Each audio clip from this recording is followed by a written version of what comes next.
Psychology with শ্রেয়াতে সবাইকে জানাই স্বাগত। আগের পর্বে ক্লাস 11-এর ফার্স্ট চ্যাপ্টার অর্থাৎ মনোবিজ্ঞানের প্রকৃতি ও সংজ্ঞা শুরু করেছিলাম। আজকে সেই চ্যাপ্টারের শেষ অংশটা এই ভিডিওতে শেষ করব, তারপর নিয়ে আসবো নতুন চ্যাপ্টার। তাহলে শুরু করি মনোবিজ্ঞানের প্রকৃতি ও সংজ্ঞার শেষ পর্ব।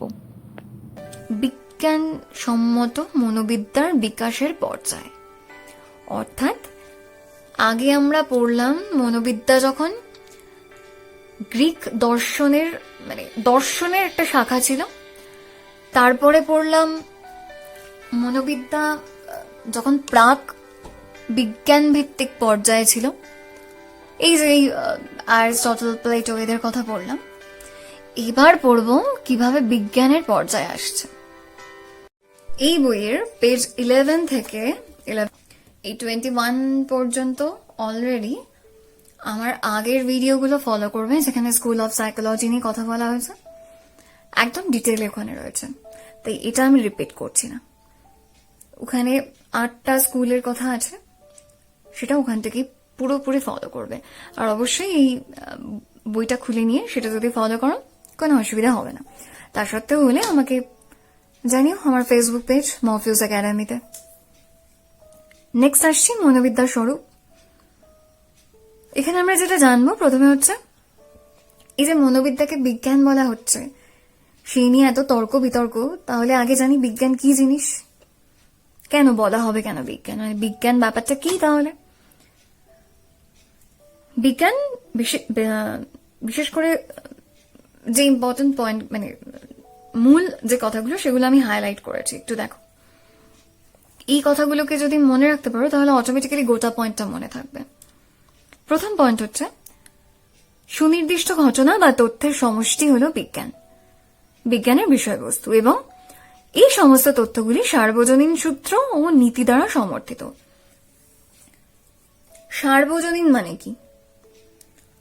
তোমার বাড়িতে ফ্যানের যে সুইচটা রয়েছে, সেই সুইচটা গিয়ে তুমি যখন অন করবে ফ্যানটা চলবে, তুমি গিয়ে অফ করলে ফ্যানটা অফ হয়ে যাবে। আমাকেও ফ্যানের হাওয়া খেতে গেলে আমি দূর থেকে বসে একটা হাতে তালি দিলাম সেই হীরক রাজার দেশের মতন, তাহলে তো হবে না। আমাকেও গিয়ে সেই সুইচটা অন করতে হবে, তবে ফ্যান চলবে, গিয়ে অফ করলে তবে অফ হবে, তাই না? তাই জন্যই বলা হচ্ছে বিজ্ঞান সার্বজনীন, তোমার জন্যও যা, আমার জন্য তাই, এবং বিভিন্ন নীতি নিয়ম দ্বারা সমর্থিত। নেক্সট পয়েন্ট, বিজ্ঞান সত্যের অনুসন্ধানে গুরুত্ব আরোপ করে এবং বিজ্ঞানমূলক বিবৃতি দিয়ে সত্যের আবিষ্কার ঘোষণা করে, আর বিবৃতিগুলো অবশ্যই প্রমাণযোগ্য। বিজ্ঞান যে বিষয়বস্তু নিয়ে কাজ করে, সেখানে যে সমস্ত সূত্র, নীতি, যা কিছু সেখানে যোগ করা হয়, সেগুলো সবটাই প্রপারলি অনুসন্ধান করা হয়, এমনি এমনি দিয়ে দেওয়া হয় না। প্রপার অনুসন্ধান, প্রপার গবেষণা, রিসার্চ করে তবেই কিন্তু সেই বিবৃতিগুলোকে দেওয়া হয়। অনেকগুলো স্টেপের পর গিয়ে একটা মতবাদ গৃহীত হয়। যেমন দেখো আমাদের ভ্যাকসিন, কোভিডের যে ভ্যাকসিন, সেটা কিন্তু প্রথমেই অ্যাকসেপ্টেড হয়ে যায়নি, ডে বাই ডে বিভিন্ন পরীক্ষা নিরীক্ষা করতে করতে গিয়ে ফাইনালি অ্যাকসেপ্টেড হয়েছে। এখন সকলেই দিচ্ছে সেটা, এবং বিবৃতি বাস্তবে প্রমাণযোগ্য। সেগুলো অবশ্যই একটা প্রুফ করবার জায়গাও রয়েছে, মানে প্রুফ করে দেখা যায় বা প্রমাণ আছে, এরকম একটা ব্যাপার। থার্ড পয়েন্ট, বিজ্ঞান কোন রকম কুসংস্কার, জনশ্রুতি বা গতানুগতিকতায় বিশ্বাস করে না, কিন্তু বিজ্ঞান কার্যকরণ সম্পর্কে বিশ্বাস করে। অর্থাৎ প্রতিটা ঘটনারই কারণ আছে, কজ এফেক্ট রিলেশনশিপকে বিজ্ঞান গুরুত্ব দেয়। কোন প্রকারের কুসংস্কার তো কোনো স্থানই নেই। লোকমুখে শোনা কথার উপর বিজ্ঞান ডিপেন্ড করে না। লোকমুখে শোনা কথার উপর ডিপেন্ড করলে যে কোনো বিষয়, ধরো আমাদের বাস্তব জীবনে লোকমুখে শোনা কথার উপর যে সকল ব্যক্তি ডিপেন্ড করে, সেগুলোর কিন্তু কোনো প্রমাণযোগ্য কোনো প্রমাণ নেই তাদের কাছে, সেটাকেই বলা হচ্ছে জনশ্রুতি। বিজ্ঞান তো কোনোদিন লোক মুখে মুখে তৈরি হতে পারে না। নেক্সট হচ্ছে গতানুগতিক বিশ্বাস। কোনো গতানুগতিক জিনিসকে বিজ্ঞান গুরুত্ব দেয় না। নাম্বার ফোর্থ পয়েন্ট হচ্ছে তথ্য সংগ্রহের ক্ষেত্রে বিজ্ঞান যেমন নৈর্ব্যক্তিক অনুসন্ধান, নিয়মানুগ এবং নিয়ন্ত্রিত পর্যবেক্ষণ পদ্ধতি গ্রহণ করে। নৈর্ব্যক্তিক মানে কি? নৈর্ব্যক্তিক মানে হচ্ছে অবজেক্টিভ। এবার অবজেক্টিভ মানে কি? যেটা ব্যক্তিগত নয়, অর্থাৎ একজন ব্যক্তির কার্যকলাপ দিয়ে গোটা একটা এরিয়ার ব্যক্তিদের কোনো বিষয়কে নির্ধারণ করে না। মানে ধরা যাক কোনো একজন ব্যক্তির কোনো নির্দিষ্ট একটা খাবারের প্রতি অ্যালার্জি আছে, সেটা দিয়ে কখনোই প্রুফ হয় না এই খাবারটা খেলে সকলেরই অ্যালার্জি হবে।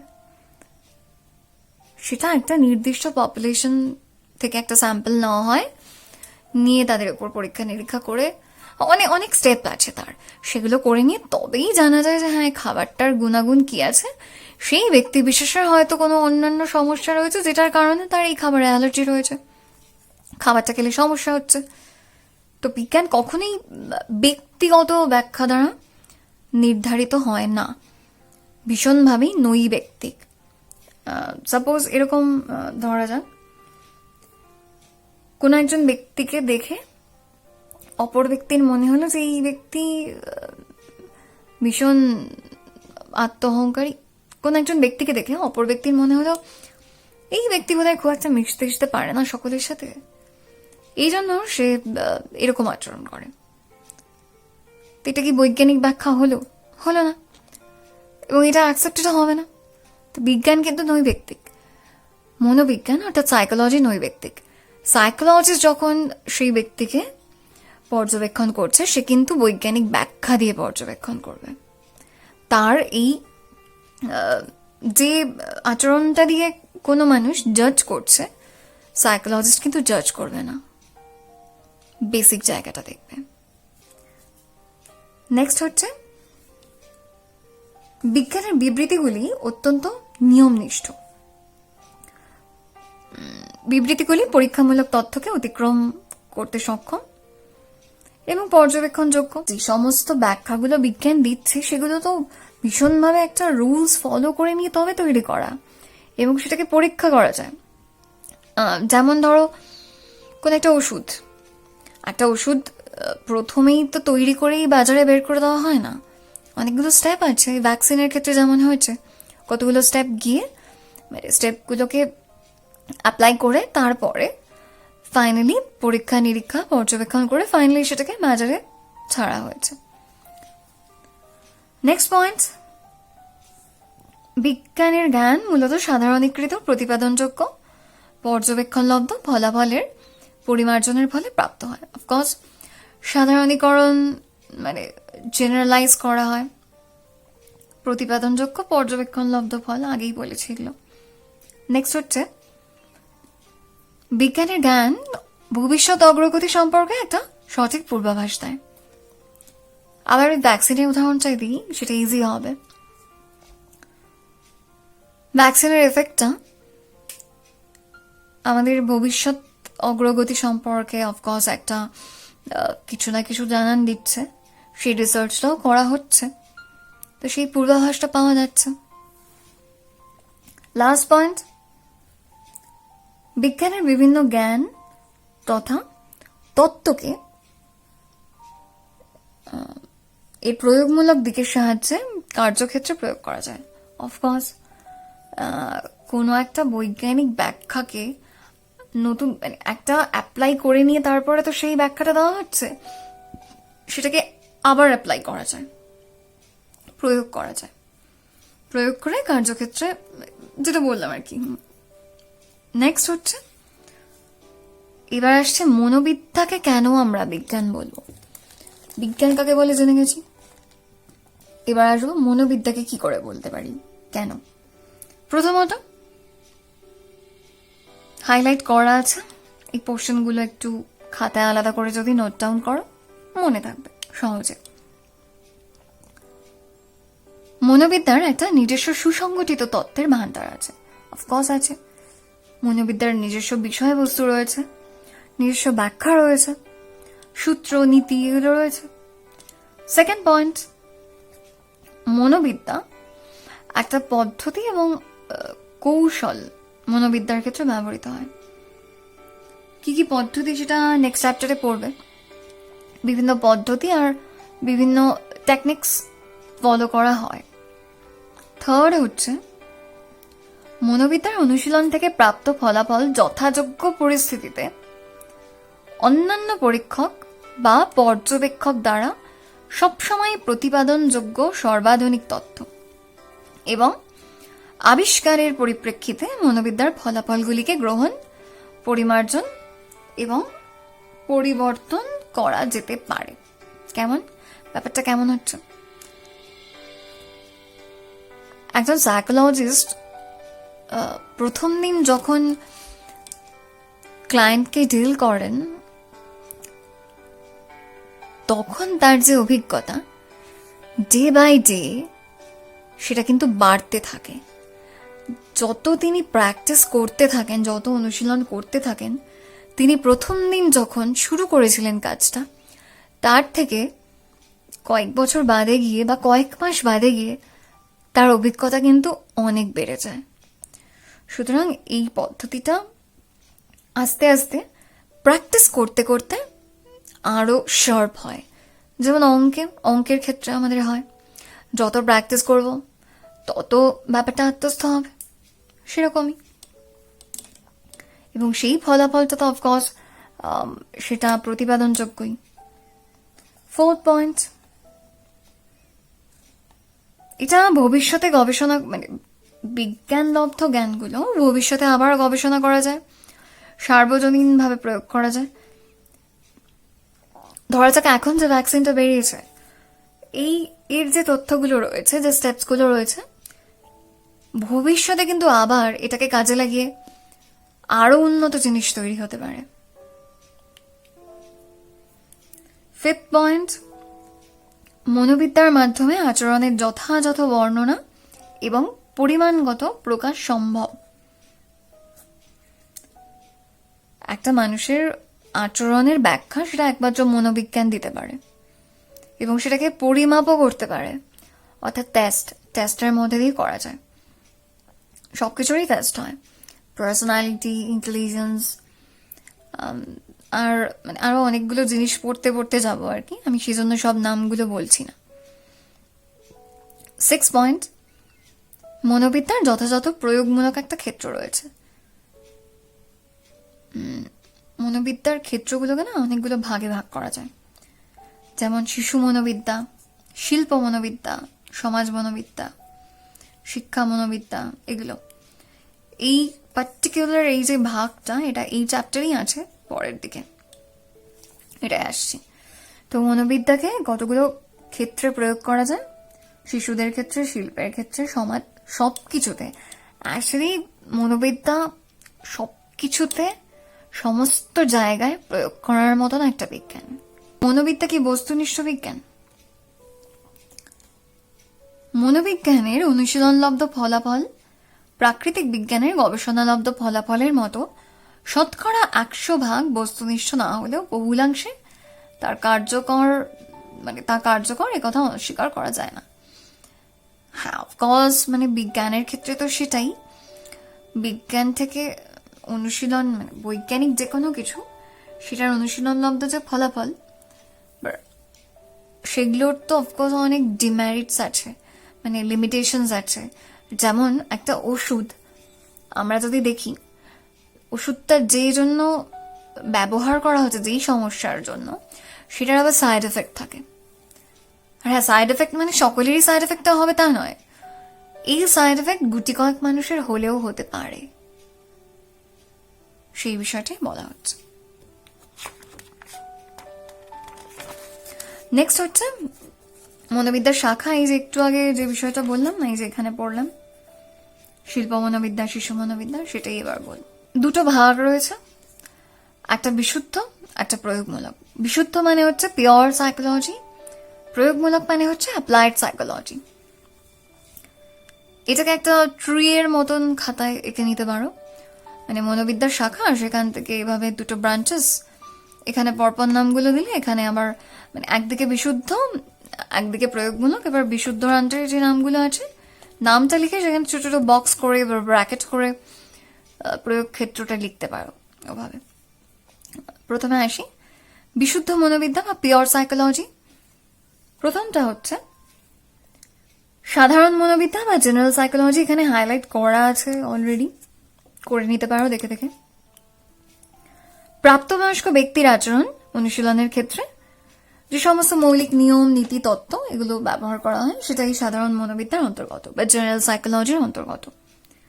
নেক্সট অস্বাভাবিক বা অ্যাবনর্মাল সাইকোলজি। অস্বাভাবিক ব্যক্তির বিভিন্ন ধরনের আচরণগত বিচ্যুতি, বিভিন্ন ধরনের মানসিক ব্যাধি, এই সব মানসিক ব্যাধির উৎপত্তি, লক্ষণ, কারণ, এইসব মানসিক ব্যাধির উৎপত্তি, লক্ষণ, কারণ, এগুলোর কি চিকিৎসা সেটা সম্পর্কে এই অ্যাবনর্মাল সাইকোলজিতে আলোচনা করা হয়। নেক্সট হচ্ছে সমাজ মনোবিদ্যা বা সোশ্যাল সাইকোলজি। এখানে সমাজের ব্যক্তি গোষ্ঠী এই বিষয়গুলো নিয়ে এখানে আলোচনা করা হয়। নেক্সট হচ্ছে পরীক্ষণমূলক মনোবিদ্যা। এখানে যেটা করা হয়, এখানে কয়েকজনের নাম খুব ইম্পর্টেন্ট, আগেও বলেছিলাম ওয়েবার, ফেকনার এদের কথা, থেটেনার, ক্যাটল, এই নামগুলো খুব ইম্পর্টেন্ট। আর পরীক্ষামূলক মনোবিদ্যা বললে প্রথমেই যার কথাটা আসবেই সেটা হলো উইলহেলম উন্ড। 1879 সালে তিনি জার্মানির লেপসিক শহরে একটা মনোবিদ্যার প্রথম পরীক্ষাগার স্থাপন করেছিলেন। শারীরবৃত্তীয় মনোবিদ্যা মানে ফিজিওলজিক্যাল সাইকোলজি। এখানে মুলার, ওয়েবার, ফেকনার, স্ট্যানলি এদের নামগুলো খুব ইম্পর্টেন্ট। রাশিয়ান মনোবিদ প্যাভলভ একটা পরীক্ষণ কার্য চালিয়েছিলেন, সেটা আমরা লার্নিং বা শিখনের চ্যাপ্টারে পড়ব। নেক্সট হচ্ছে স্বয়ংক্রিয় স্নায়ুতন্ত্রের সঙ্গে আবেগের সম্পর্ক, সেটা ক্যানন তিনি একটা থিওরি দিয়েছিলেন, সেখানে আমরা জানবো। আমরা এটা আবেগের যে চ্যাপ্টার সেখানে পড়ব। নেক্সট হচ্ছে পরা মনোবিদ্যা বা প্যারাসাইকোলজি, এটাও সাইকোলজির একটা পার্ট। এখানে মূলত রিবার্থ, টেলিপ্যাথি এই বিষয়গুলো নিয়ে আলোচনা করা হয়, অলৌকিক প্রত্যক্ষণগুলো নিয়ে এখানে মূলত কাজ হয়। নেক্সট হচ্ছে বিকাশমূলক মনোবিদ্যা বা ডেভেলপমেন্টাল সাইকোলজি। সেখানে একটা ব্যক্তির প্রিনেটাল স্টেজ মানে যখন গর্ভাবস্থায় থাকছে মানুষ, সেখান থেকে শুরু করে একেবারে মৃত্যু পর্যন্ত যে পর্যায়গুলো সেগুলোর বিকাশ বৃদ্ধি নিয়ে আলোচনা করা হয়। নেক্সট চাইল্ড সাইকোলজি, অফকোর্স সেখানে শিশুর মন, তার বিকাশ, সেই বিষয়গুলো নিয়ে আলোচনা হয়। এখানেও স্ট্যানলি হল, ক্যারল, ওয়াটসন এদের নাম, ওয়াটসনের নাম ভীষণ উল্লেখযোগ্য। আচ্ছা, এই পিওর সাইকোলজির পার্টটা হয়ে গেল। এবার আসছি অ্যাপ্লাইড সাইকোলজি। অ্যাপ্লাইডের মধ্যে যেগুলো পড়ছে, প্রথম হলো শিক্ষা মনোবিদ্যা বা এডুকেশনাল সাইকোলজি। এখানে মনোবিদ্যার বিভিন্ন নীতি তত্ত্ব মানে থিওরি, এই সমস্ত কৌশলগুলো আচরণ করে, মানে আচরণের মধ্যে দিয়ে মানব আচরণের এখানে বিভিন্ন নীতি তত্ত্ব কৌশল সেগুলোকে কিভাবে শিক্ষামূলক পরিস্থিতিতে প্রয়োগ করা হবে সেটাই দেখা হয়। নেক্সট হচ্ছে আরোগ্য সহায়ক বা নিদানিক বা ক্লিনিক্যাল সাইকোলজি। সেখানে যেটা করা হয়, যে কোনো রোগের রোগ নির্ণয়, তার সিমটমস, রোগ নিরাময়ের কাজের সঙ্গে যুক্ত যে সমস্ত বিষয়গুলো সেটা নিয়ে এখানে কাজ হয়। গিলফোর্ডের মতে নিদানিক মনোবিদ্যার কাজ যেসব লোক অসুবিধায় পড়েছে তাদের পরীক্ষা করা। আচ্ছা, এই বইয়ের ভাষাটাই আমি এক্স্যাক্টলি বলছি, হ্যাঁ, রোগ নিরূপণ করা এবং তাদের প্রাথমিক চিকিৎসা করা আর চিকিৎসার সুপারিশ করা। নেক্সট হচ্ছে ইন্ডাস্ট্রিয়াল সাইকোলজি বা শিল্প মনোবিদ্যা। এটা তো ভীষণ ইম্পর্টেন্ট এই মুহূর্তে দাঁড়িয়ে। শিল্পমূলক পরিবেশে ব্যক্তির আচরণ অনুশীলনের ক্ষেত্রে মনোবিদ্যার নীতি তত্ত্ব কৌশল এগুলোকে প্রয়োগ করা। শিল্প অর্থাৎ যে কোনো ইন্ডাস্ট্রি, যে কোনো কারখানা, যে কোনো, সেটা ফুড ইন্ডাস্ট্রি হোক কি লেদার ইন্ডাস্ট্রি হোক, যে কোনো সমস্ত ইন্ডাস্ট্রিতেই কিন্তু সাইকোলজি একটা খুব ইম্পর্টেন্ট পার্ট। মনে হতে পারে যে কেন, ধরা যাক একটা ফুড ইন্ডাস্ট্রি, সেখানে খাদ্য উৎপাদন করা হয়, দেখা গেল যে সেখানে উৎপাদন খুব কমে গেছে। উৎপাদন করে কারা? একদল মানুষ যারা সেই তাদের শ্রমটা দেয়। তাহলে নিশ্চয়ই শ্রমের ক্ষেত্রে কিছু ঘাটতি হচ্ছে, তো সেই ঘাটতিটার মানসিক কারণ থাকতে পারে। সেখানে ইন্ডাস্ট্রিয়াল সাইকোলজিস্টের ভীষণ প্রয়োজন। নেক্সট হচ্ছে মিলিটারি সাইকোলজি। সৈন্য বিভাগেও সাইকোলজিস্ট থাকে। এখানে কি দেখা হয়? সৈন্য বিভাগে উপযুক্ত সৈন্য নির্বাচন করার জন্য, নির্বাচন করতে যে ক্ষমতাগুলো দেখা হয় একজন ব্যক্তির, তার মানসিক, শারীরিক, যুদ্ধকালীন পরিস্থিতিতে তার বৌদ্ধিক পরিচয়, এই বিষয়গুলোকে এখানে দেখা হয়, এগুলোই নির্ধারণ করা হয়। তারপর শত্রুপক্ষের মনোবল ভেঙে দেওয়ার জন্য তাদেরকে প্রিপেয়ার করা হয় কিন্তু, এবং যুদ্ধ চলাকালীন কিভাবে টোটাল বিষয়টাকে রক্ষা করবে, এই সমস্ত কিছু এর আন্ডারে পড়ছে মিলিটারি সাইকোলজি। নেক্সট হচ্ছে পলিটিক্যাল সাইকোলজি, রাজনৈতিক মনোবিদ্যা।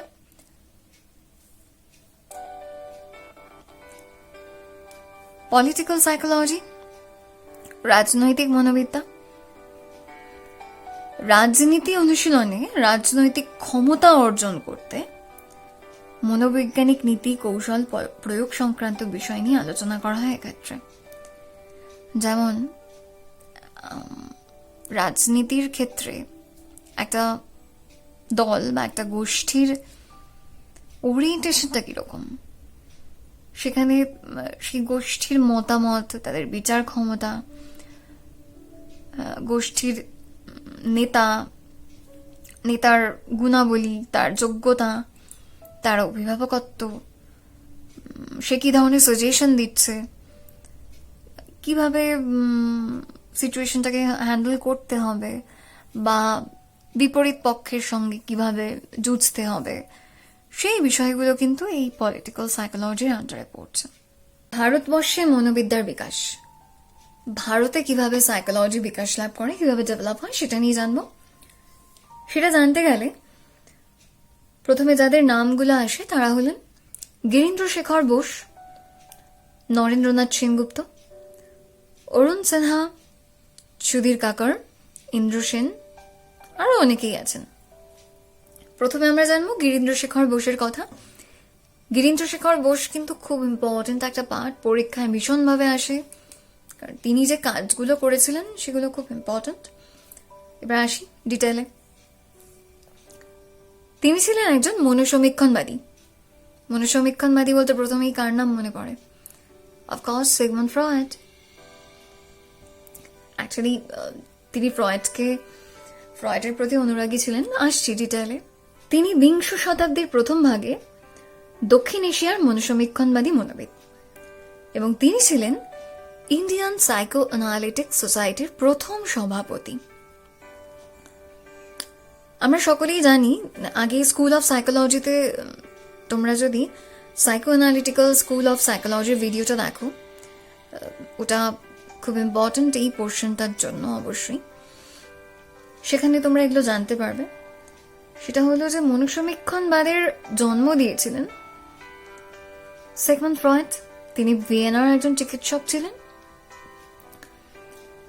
বিংশ শতাব্দীর শুরুতে ফ্রয়েড তার বক্তব্য প্রকাশ করেছিলেন, এবং তার প্রকাশিত মনোসমীক্ষণবাদ, মানে মনোসমীক্ষণ একাধারে মনের গঠন সংক্রান্ত তত্ত্ব, মানে মনের গঠন বা কাঠামোর একটা থিওরি দিয়েছিলেন, মনের ব্যক্তিত্বের বিকাশ তত্ত্ব এবং মানসিক রোগের চিকিৎসার পদ্ধতি, এগুলো নিয়ে কিন্তু তিনি বলেছিলেন। আর তিনি দুটো প্রবৃত্তি বা দুটো ইনস্টিংক্টের কথা বলেন, একটা হচ্ছে লাইফ ইনস্টিংক্ট, একটা হচ্ছে ডেথ ইনস্টিংক্ট। আবার বলছি, সাইকো অ্যানালিটিক্যাল স্কুল অফ সাইকোলজির ভিডিওতে এইগুলো নিয়ে ডিটেইলে আলোচনা করা আছে, এই ইনস্টিংক্ট, লিবিডো, এগুলো নিয়ে। ফ্রয়েডের ব্যাখ্যায় জীবনের প্রবৃত্তি হচ্ছে লিবিডো, যা যৌন প্রবৃত্তি নামে পরিচিত। ফ্রয়েডের যৌন সম্পর্কিত ধারণা অবশ্য প্রচলিত ধারণা থেকে আলাদা। যৌন প্রবৃত্তি শুধুমাত্র বয়স্কদের মধ্যে দেখা যায় না, বয়স্ক মিন্স আডাল্টদের কথা বলা হচ্ছে, শিশুদের মধ্যেও দেখা যায়, এটা ফ্রয়েড বলেছেন। ইনফ্যান্টাল সেক্সুয়ালিটি নিয়ে কিন্তু তিনি প্রথম কথা বলেন। তিনি সাইকোসেক্সুয়াল স্টেজেস এর ব্যাখ্যা দিয়েছেন। সেই স্টেজেস এর মধ্যে একটা স্টেজ হলো ফ্যালিক স্টেজ। সেই স্টেজে এই বিষয়টা নিয়ে তিনি আরো ব্যাখ্যা করেছেন। তিনি বলছেন সেখানে যে 4 বছর বয়সে এই স্তর শুরু হয়, আর এই স্তরে শিশুর মধ্যে বেশ কিছু কমপ্লেক্স দেখা যায়, জট বলে ব্যাখ্যা করেছে। এর মধ্যে অন্যতম হল ইডিপাস কমপ্লেক্স এবং ইলেকট্রা কমপ্লেক্স। ছেলেদের মধ্যে যে কমপ্লেক্সটি হয় সেটাকে তিনি বলেছেন যে ইডিপাস কমপ্লেক্স, অর্থাৎ মায়ের প্রতি আকর্ষণ, এবং মেয়েদের ক্ষেত্রে যেটা সেটাকে তিনি বলেছেন ইলেকট্রা কমপ্লেক্স, অর্থাৎ বাবার প্রতি আকর্ষণ। এই বিষয়টা কেমন? কারণ একটি ছোট্ট শিশুর কাছে প্রথম দেখা পরিপূর্ণ একজন নারী কিন্তু তার মা বা মাতৃস্থানীয় ব্যক্তি, একইভাবে একটি মেয়ের কাছে তাই। কিন্তু গিরীন্দ্র শেখর এই মতবাদটাকে অ্যাকসেপ্ট করেননি। আমাদের ভারতীয় মনোবিজ্ঞান হিসেবে এটা তার কাছে অ্যাকসেপ্টেড মনে হয়নি।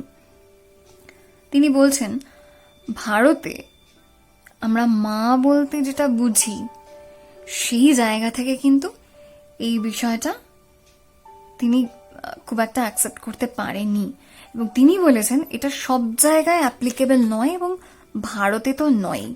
গিরীন্দ্র শেখর তার গবেষণাতে এই বিষয়টা নিয়ে অনেক বক্তব্য রাখেন, এবং তার কনসেপ্ট অফ রিপ্রেশন নামক গবেষণাপত্রে তিনি ফ্রয়েডীয় ধারণার সঙ্গে হিন্দু ধারণার যে সংমিশ্রণ ঘটিয়েছিলেন, এবং তার গবেষণাপত্রটা কিন্তু তিনি ফ্রয়েডের কাছে পাঠিয়েছিলেন। আর অদ্ভুত বিষয়ে সুদূর ভারতে একজন তার এই সাইকোঅ্যানালিটিক্যাল সাইকোলজি নিয়ে গবেষণা করছে সেটা জেনে ফ্রয়েড অত্যন্ত আনন্দিত হয়েছিলেন, এবং তিনি গিরীন্দ্র শেখরকে অভিনন্দন জানিয়েছিলেন আর তাকে আধুনিক মনোবিদ্যার জনক হিসেবে অভিহিত করেন। এবং তাদের মধ্যে প্রচুর চিঠি আদান প্রদান হয়, প্রায় 20 বছর ধরে কিন্তু তাদের এই পত্রের আদান প্রদান, এটা ফ্রয়েডের লেখা একটা পিস এখানে তুলে দেওয়া হয়েছে, এটা একটু পড়তে পারো তোমরা। এই ফ্রয়েড এবং গিরীন্দ্র শেখর বোসের এই আলাপ আলোচনা এবং তাদের এই যোগাযোগের মাধ্যমেই ফাইনালি 1922 খ্রিস্টাব্দে ইন্ডিয়ান সাইকোঅ্যানালিটিক সোসাইটি স্থাপন হয়, এবং সেটা অ্যাকচুয়ালি স্থাপন নয়, স্থাপনের পথটা প্রশস্ত হয়। আর এছাড়া আরো অন্যান্য অবদান, যেমন গিরীন্দ্র শেখরের অন্যান্য অবদান রয়েছে, সেটা হলো যে মানসিক রোগীদের জন্য এশিয়া মহাদেশে প্রথম বহির্বিভাগ স্থাপন করা হয়, মানে আউটডোর। এই যে হসপিটালে যে দেখাতে যাওয়া হয়, তো মানসিক রোগের ক্ষেত্রে প্রথম তিনি এই আউটডোরটা তিনি স্থাপন করেন, চালনা করেন আর কি 1933-এ কলকাতায় কারমাইকেল হাসপাতাল, যেটা এখন আরজি কর নামে পরিচিত, সেখানে। এছাড়া এবং সেখানে তিনি চিকিৎসক হিসেবেই ছিলেন। আর 1940-এ তিলজলায় লুম্বিনী পার্ক, আর এটার নামও আমরা সকলেই প্রায় জানি, সেখানেও তিনি মানসিক হাসপাতাল চালনা করেন। রাজ্যে সর্ববৃহৎ মানসিক হাসপাতাল হিসেবে লুম্বিনী পরিচিত হয়। নেক্সট হচ্ছে নরেন্দ্রনাথ সেনগুপ্ত। তিনি হার্ভার্ড ইউনিভার্সিটির শিক্ষাপ্রাপ্ত একজন মনোবিদ, ভারতবর্ষের আধুনিক মনোবিদ্যার জনক তাকে বলা হয়। তিনি দার্শনিক এবং অধ্যাপক ছিলেন। 1940 সালে 40 খ্রিস্টাব্দে ভারতের দ্বিতীয় স্বাধীন মনোবিদ্যার বিভাগ প্রতিষ্ঠা করেন। কলকাতা বিশ্ববিদ্যালয়ে মূলত পরীক্ষামূলক মনোবিদ্যার বিভাগ, অর্থাৎ এক্সপেরিমেন্টাল সাইকোলজির বিভাগটা স্থাপন করেন। তার গবেষণার বিষয়বস্তু ছিল anti intellectualism, study in contemporary epistemology. Kolkata বিশ্ববিদ্যালয়ে তার নেতৃত্বে মনোবিদ্যার পরীক্ষাগার স্থাপিত হয়। ডেপথ পারসেপশন, অ্যাটেনশন, সাইকোফিজিক্স, এই বিষয়গুলো নিয়ে কাজ শুরু হয়েছিল। 1923-এ তিনি ভারতীয় বিজ্ঞান কংগ্রেস সমিতিতে মনোবিদ্যা এবং শিক্ষা বিভাগ স্থাপন করতে সাহায্য করেন। আর 1925-এ তিনি সভাপতি হয়েছিলেন সেখানে। আর 1925 খ্রিস্টাব্দে তার প্রতিষ্ঠায় ইন্ডিয়ান জার্নাল অফ সাইকোলজি প্রকাশিত হয়। আর ওই প্রতিষ্ঠার পত্রিকার সম্পাদক ছিলেন তিনি নিজে। 1928-এ তিনি লখনৌ বিশ্ববিদ্যালয়ে একটি প্রশাসনিক পদে যোগ দেন। এছাড়া সেখানে রাধাকমল মুখোপাধ্যায়, সমাজবনবিদ রাধাকমল মুখোপাধ্যায়ের সঙ্গে তার সাক্ষাৎ হয়।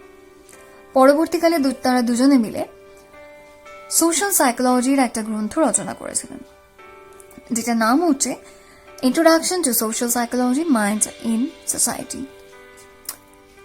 এরপর তিনি ওই বিশ্ববিদ্যালয়ে দর্শন শাস্ত্রের অধ্যাপক হিসেবে নিযুক্ত হন। আর তারপর আবার সেখানে পরীক্ষামূলক মনোবিদ্যার একটা বিভাগ স্থাপন করেন।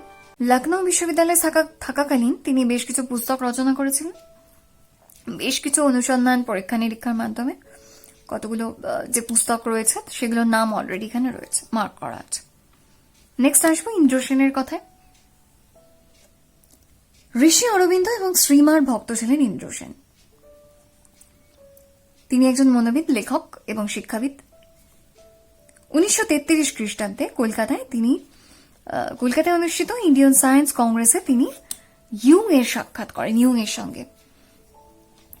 কার্ল ইয়ুং, তার থিওরি আমরা পরে ব্যক্তিত্বের চ্যাপ্টারে পড়ব। তিনি ইস্টার্ন ওয়েস্টার্ন সাইকোলজি পুরস্কার লাভ করেন। আর তিনি ইন্টিগ্রাল সাইকোলজি শব্দটা প্রথম ব্যবহার করেন।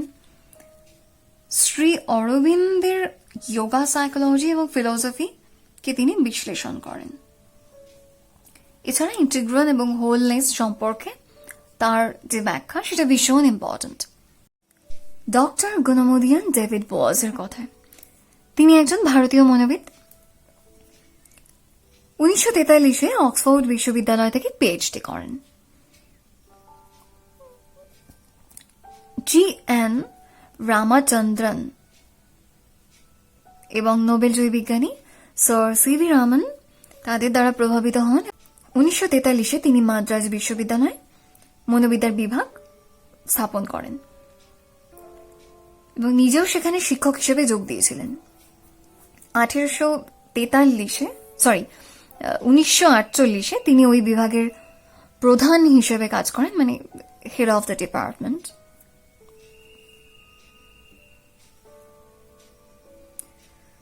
পরবর্তীকালে তিনি এই বিভাগে criminology, applied psychology, organizational psychology এই বিষয়গুলোর উপর গুরুত্ব প্রদান করেছিলেন। নেক্সট, সুধীর কাকার সম্পর্কে জানবো। তিনি একজন মনোসমীক্ষণবাদী, একজন ধর্ম এবং সাংস্কৃতিক বিষয়ক মনোবিদ। তিনি জন্মগ্রহণ করেছিলেন 1938-এ নৈনিতালে। তিনি মেকানিক্যাল ইঞ্জিনিয়ারিং এ স্নাতক। সিগমন্ড ফ্রয়েডের সান্নিধ্যে তিনি মনোসমীক্ষণবাদের প্রশিক্ষণ লাভ করেন। আইআইটি দিল্লিতে তিনি হিউম্যানিটিজ এবং সোশ্যাল সায়েন্স বিভাগীয় প্রধান হিসেবে সংযুক্ত হয়েছিলেন। আর ভারতবর্ষে ন্যাশনাল একাডেমি অফ সাইকোলজিতে ফেলো ছিলেন। সুধীর কাকার যে সমস্ত পুরস্কার পেয়েছিলেন সেগুলোর মধ্যে উল্লেখযোগ্য কয়েকটি হল কলম্বিয়া বিশ্ববিদ্যালয় কার্ডিনার পুরস্কার, KARDINER, বয়ার, BOYER, এরকম। মনোসমীক্ষণ এবং রহস্যবাদ বা অতীন্দ্রিয়বাদ এগুলো কিন্তু তার কাজের খুব বিশেষ অংশ ছিল। অমিত আব্রাহাম ভারতীয় মনোবিদ। তিনি আগ্রা সেন্ট জোন্স কলেজের মনোবিদ্যা বিভাগের অধ্যাপক ছিলেন এবং তিনি যে সমস্ত বিষয়গুলো নিয়ে কাজ করেছেন সেগুলো হলো মানুষের যৌনতা, অর্থাৎ হিউম্যান সেক্সুয়ালিটি, সেক্সুয়াল অ্যাটিটিউড, যৌন মনোভাব, এই সমস্ত বিষয়। আর প্রিম্যারিটাল সেক্স, পলিগ্যামি, হোমোসেক্সুয়ালিটি, লেসবিয়ান ইত্যাদি এই বিষয়গুলো নিয়ে তিনি গবেষণা করেন। তিনি এমন দুটি সংস্থা স্থাপন করেন এবং পরিচালনা করেন যেগুলি শিশুদের মধ্যে বিভিন্ন ধরনের সমস্যার নির্দেশনা দান করে। আর সেখানে অফকোর্স কাউন্সেলিং, থেরাপি এগুলো হয়। এবং পরবর্তীকালে তিনি ড্রাগ ডি অ্যাডিকশন কর্মসূচির নিয়ে কিন্তু কাজ করেছেন। ওকে, তো এই চ্যাপ্টারটা ক্লোজ, এই চ্যাপ্টারটা শেষ। অনুশীলনের কোয়েশ্চেনগুলো কিন্তু একটু প্র্যাকটিস করবে, আর যে পোর্শনগুলো হাইলাইট করা আছে সেগুলো অবশ্যই বইয়ে হাইলাইট করে নিও। সেগুলো মনে রাখলে বাকিগুলো মনে রাখতে খুব সুবিধা হবে। আর এই চ্যাপ্টার সম্পর্কে কোনো কোয়ারিজ থাকলে কমেন্ট বক্সে জানাতে পারো। ভালো লাগলে একটা লাইক দিও। নেক্সট চ্যাপ্টার নিয়ে খুব তাড়াতাড়ি আসছি।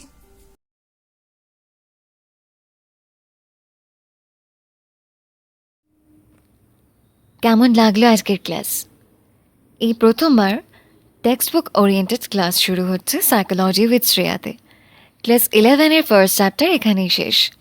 কেমন লাগলো কমেন্ট বক্সে জানিও। ভালো লাগলে একটা লাইক দিও, আর সঙ্গে থাকার জন্য সাবস্ক্রাইব করে বেল আইকনটা প্রেস করে দাও। আর হ্যাঁ, শেয়ার করতে কিন্তু ভুলো না। যারা যারা অনলাইন অ্যাডমিশন নিতে চাও আমার প্রাইভেট টিউশন ব্যাচে, মানে ক্লাস 11, 12 এবং গ্র্যাজুয়েশন আর মাস্টার্স অনলি সাইকোলজি, তারা আমার ফেসবুক পেজ মরফিউস একাডেমিতে গিয়ে আমার সাথে কন্ট্যাক্ট করতে পারো। পেজের লিঙ্ক নিচে ডেসক্রিপশন বক্সে দেওয়া আছে। আর যারা যারা পার্সোনাল কাউন্সেলিং সেশন নিতে চাও তারাও কন্ট্যাক্ট করতে চাইলে একই পদ্ধতিতে অ্যাপ্লাই করো। ভালো থেকো, সঙ্গে থেকো। নেক্সট চ্যাপ্টার নিয়ে আসছি খুব তাড়াতাড়ি।